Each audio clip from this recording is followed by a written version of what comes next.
జాతీయ రహదారులకు భూసేకరణ విషయంలో మానవీయ కోణంలో వ్యవహరించాలని తెలంగాణ సీఎం రేవంత్ రెడ్డి కలెక్టర్లకు సూచించారు.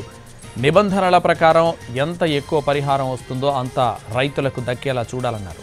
తెలంగాణ ఎన్హెచ్ఏఐ పరిధిలో రహదారుల నిర్మాణానికి ఎదురవుతున్న సమస్యలపై సచివాలయంలో ఆయన సమీక్ష నిర్వహించారు. ప్రభుత్వం నుంచి సహకారం ఉన్నా భూసేకరణ ఎందుకు ఆలస్యం అవుతోందని ప్రశ్నించారు. భూములకు ప్రభుత్వ రిజిస్ట్రేషన్ ధరలు తక్కువ ఉండడం, మార్కెట్ ధరలు ఎక్కువగా ఉండడంతో భూములు ఇచ్చేందుకు రైతులు ముందుకు రావడం లేదని కలెక్టర్లు తెలిపారు.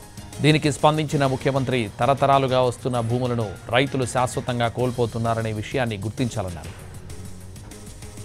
కలెక్టర్లు రైతులతో పిలిచి మాట్లాడి వారిని ఒప్పించాలని సీఎం రేవంత్ రెడ్డి సూచించారు. రీజనల్ రింగ్ రోడ్ దక్షిణ భాగం, ఉత్తర భాగం వేర్వేరుగా చూడొద్దని, ఆ రెండింటినీ కలిపి ఒకే నంబర్ కేటాయించాలని జాతీయ రహదారుల శాఖ మంత్రి నితిన్ గడ్కరీని కోరగా ఆయన సూత్రప్రాయంగా ఆమోదం తెలిపినట్లు సీఎం చెప్పారు. ఆ ప్రక్రియకు అవసరమైన చర్యలు తీసుకోవాలని అధికారులకు సూచించారు.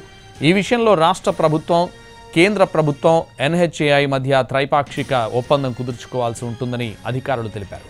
వెంటనే దాన్ని పూర్తి చేయాలని రేవంత్ రెడ్డి ఆదేశించారు.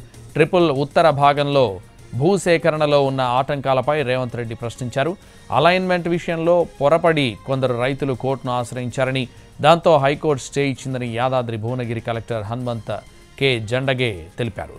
స్టే తొలగింపునకు వచ్చే శుక్రవారం నాటికి కౌంటర్ దాఖలు చేయాలని కలెక్టర్కు రేవంత్ రెడ్డి సూచించారు.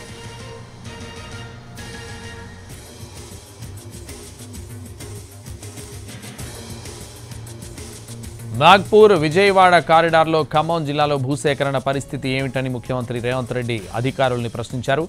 ఖమ్మం సమీపంలోని విలువైన భూముల గుండా రహదారి పోతుందని, పరిహారం విషయంలో రైతులను ఒప్పిస్తున్నామని ఖమ్మం నుంచి వీడియో కాన్ఫరెన్స్ ద్వారా పాల్గొన్న రాష్ట్ర వ్యవసాయ శాఖ మంత్రి తుమ్మల నాగేశ్వరరావు తెలిపారు. అనంతరం deputy CM Mallu Bhatti Vikramarka video conference ద్వారా మాట్లాడారు. నాగ్పూర్ విజయవాడ కారిడార్లో భాగంగా నిర్మిస్తున్న రహదారిలో పెద్ద గ్రామాలున్న చోట సర్వీస్ రోడ్లు నిర్మించాలని, రైతులు పొలాలకు వెళ్లేందుకు వీలుగా అవసరమైన చోట్ల అండర్ పాస్లు నిర్మించాలని ఎన్హెచ్ఏఐ అధికారులను కోరారు. ఈ అంశాన్ని పరిశీలిస్తామని ఎన్హెచ్ఏఐ ప్రాజెక్టు సభ్యుడు అనిల్ చౌదరి బదులిచ్చారు.